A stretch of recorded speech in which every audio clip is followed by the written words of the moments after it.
Olá! Olha, nós aí estamos de volta com o nosso mini curso, o Mapa da Entrevista de Emprego.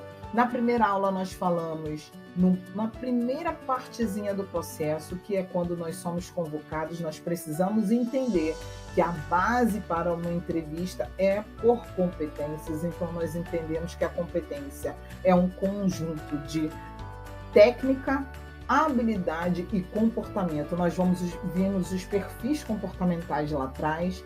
Na segunda aula, nós vimos a descrição detalhada de vaga, porque, por exemplo, quando eu me candidato a uma vaga, se você está buscando e se candidatando a várias vagas, uma que saiu, de repente você nem se lembra direito qual foi a empresa, de repente demorou muito para você ser chamado e aí você já até esqueceu. Então, nós lemos novamente, a gente salva essa descrição de vaga, lê novamente, lê detalhadamente, lê sobre a empresa, tudo que ela estabelece, e aí nós vamos para o processo de entrevista. Só que antes você precisa também estudar o seu currículo. Por quê? Muitos colocam currículo para várias empresas e aí modificam uma experiência, modificam uma atividade, modificam um processo e pegam o currículo e modificam o objetivo. Então você precisa estudar o seu currículo para poder você entender qual foi o currículo que foi aceito pela empresa. Muitas pessoas me perguntam, Rosana, eu posso pegar meu currículo e colocar para todas as empresas? Eu indico, não faça isso. Customize para a atividade, customize para a área, customize. Por quê? Se você não customizar, você vai se enrolar na hora que for chamado. De repente, um processo ele demora muito tempo para acontecer. E quando você é emplacado, de repente alguém foi aceito. E aí desistiu, e aí mudou, aí é a tua vez, aí chegou na sua vez, você não sabe o que fazer. Então, faça um currículo personalizado, salve esse currículo, foi para vaga tal, para empresa tal, crie uma pastinha, bota assim, currículos para vaga tal, tal, tal. Currículos para as áreas tais, tais e tais. E ali você vai salvando, porque quando você for chamado, você sabe qual currículo você vai estudar. Quais são os principais pilares que você vai estudar? O objetivo, as experiências e os resultados. Que o entrevistador vai querer saber qual é o seu objetivo. Por que você quer trabalhar na nossa empresa? O que você está fazendo aqui? Fale um pouco sobre você, sobre as suas experiências. Fale um pouco sobre o que você entregou de resultado nas outras empresas. Ele quer saber por quê? Porque ele quer saber se você pode entregar resultados maiores, no mínimo os mesmos, ou resultados maiores. Então, esses três pilares são fundamentais na hora de você estudar o seu currículo. Tá? Aqui, o que acontece? Outra coisa que você pode estudar é o cargo pretendido. Você tem que saber exatamente quais são as atividades. Por quê? Eu já ouvi profissionais falando assim, Rosana, eu fui chamada para uma coisa, chegou lá na hora, era outra. Você precisa checar na hora da entrevista quais são as atividades, quais são as ferramentas utilizadas nessas atividades, se você tem experiência com as ferramentas, sistemas, planilhas, tudo que você vai precisar para utilizar, você precisa mencionar na entrevista. Quando o entrevistador for perguntar sobre as suas experiências, alguma coisa relacionada, você vai mencionar sobre o sistema, como ele funciona, quais os resultados, qual o bug, por um acaso, se ele deu algum bug, alguma coisa, sofreu alguma atualização, você pode mencionar. E aí a pessoa vai saber que você está com uma capacitação técnica muito sólida para poder atuar naquela organização, tá? Outra coisa é a pretensão salarial. Quando você for falar sobre a pretensão salarial, você tem que saber e ter a certeza do quanto o mercado está pagando. Por quê? Se você tiver essa certeza diante de uma pesquisa, de um balanço, você vai ter assertividade na hora de falar e na hora de negociar, porque tem empresas que falam que o salário é a combinar. Então, essa negociação existem etapas também, tá? Depois eu vou botar aqui um vídeo no canal falando sobre como você trabalhar a negociação salarial, tá?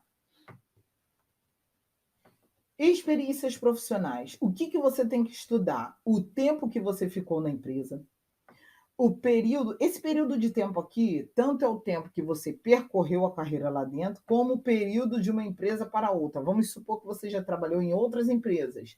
Então, você tem que falar do tempo que esteve lá dentro, do porquê entrou e porquê saiu, do período que você ficou entre essas empresas e depois o porquê você foi para outra, porquê você escolheu. Nunca fale mal da empresa, tá? Ah, eu saí porque o meu chefe. Ah, não, não, não, não. Você vai focar nas atividades realizadas, no nível de complexidade. Você vai trabalhar sempre ferramentas e sistemas. Caso tenha havido algum problema na empresa, você vai falar que naquele momento, de acordo com aquele processo, o que aconteceu fez com que você pedisse demissão ou que você fosse desligado da empresa. Só que, diante da maturidade, diante da experiência que você teve, hoje você vai apresentar e se propõe a apresentar outro tipo de resultado. Uma coisa que é muito interessante é a falta de confiança. Uma coisa que a gente percebe muito nos candidatos é o nervosismo, que é normal, né? Mas existem níveis que se transformam em quê? Em falta de confiança. Aqui eu digo, confie em si mesmo. Você sempre tem que ter em mente quais são as suas metas, tá? Qual o período de apuração das mesmas? Qual seria o período de apuração? Por exemplo, vamos supor que você tenha metas para o final de 2023. De quando a quando de 2023, tá? Qual é esse período? Você estabeleça um lastro, curto prazo, médio prazo, longo prazo.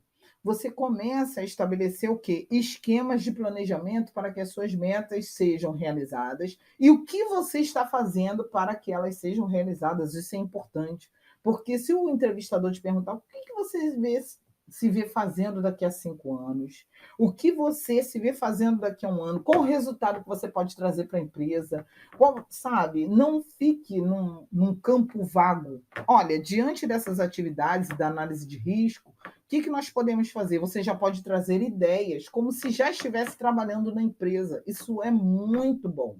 Sugestões são muito bem-vindas, principalmente durante uma entrevista, porque você praticamente já vestiu a camisa da empresa antes de ser o colaborador, tá? E aqui você também vai mencionar caso você tenha sido promovido ou caso você tenha sido recompensado. E aí vamos supor que você ainda não passou por nenhuma promoção, nenhuma recompensa, mas quais são os resultados esperados por você diante dessas metas? Ah, Rosana, essa empresa, eu estou aqui só porque eu preciso fazer dinheiro para poder alcançar o meu objetivo maior. Você não vai deixar isso muito explícito na empresa. Eu estou aqui só por um tempo e eu não vou ficar aqui. Não adianta. Você não vai entrar. Mas, enquanto você estiver ali, você vai pertencer ali. Se você tem uma meta macro, vamos supor que você seja perguntado a respeito do seu objetivo de vida. Aí você vai mencionar o seu objetivo de vida. E no que a empresa pode te ajudar com relação a esse objetivo enquanto você estiver lá e quais são os resultados que você vai proporcionar para a empresa. Então, sempre você vai estar focando na empresa, tá? E uma outra questão que a gente precisa desmistificar é o medo. Medo de não dar certo, medo de ser reprovado, medo de falar errado, medo. Gente, somos seres humanos. O nervosismo, ele é normal. Existem técnicas para você fazer relaxamento. Eu vou postar aqui no canal também. Técnicas de relaxamento, onde você pode se acalmar, técnicas onde você pode trazer à sua memória aquilo que vai te levantar, aquilo que vai te fazer avançar. Pense, é uma empresa. Caso você não entre nessa, você vai entrar em outra. Então, não fique com o fantasma do medo. O fantasma é geralmente assim: o outro candidato está mais preparado do que eu. Outro fantasma, eu não vou conseguir responder, ele vai me perguntar e eu não vou conseguir responder. Outra coisa é, não vou agradar o recrutador. Você não tem que agradar ao recrutador. Claro, você tem que passar uma boa impressão, mas o que você precisa fazer é conquistar a vaga dos seus sonhos.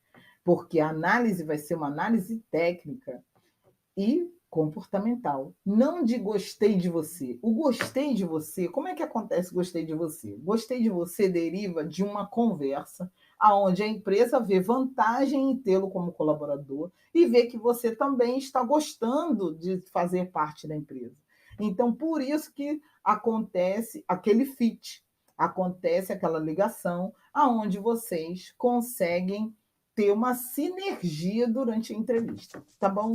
Espero que você tenha gostado dessa aula. Na próxima aula eu vou trazer algumas estratégias para que você possa se preparar efetivamente para a entrevista.